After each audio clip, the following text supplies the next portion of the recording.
दर्शक बंधु आपण तो जानी अभिनेता अनुभव महांती बापांकर मृत्यु हो जाइछि।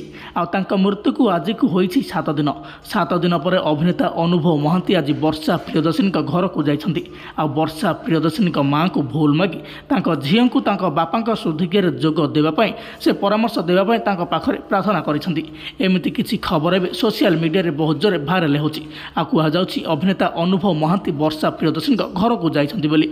आपण मानक आमे कहि रखुछु जे वर्षा प्रियदर्शिनी एवं अनुभव महांती परस्पर वर्तमान समय अलग रोता बेले उभयंकर डिभोर्स हो सारी।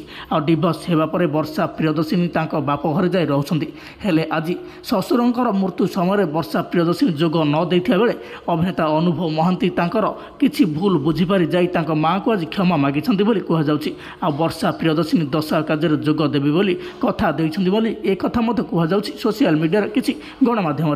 हेले आपण मानक आमे कहि रखुछु अभिनेता अनुभव महांती किंबा अनुभव महांती परिवार तरफ एमती किसी स्पष्ट सूचना दि जाई नथिया बेले एक कथा गुजब बोली चर्चा होउछि। अभिनेता अनुभव महांती वर्षा प्रियदर्शिनी घर को जाई नाहंती कि वर्षा प्रियदर्शिनी शशुरंक दशा कार्य जोग देवाई डाकी नाहंती।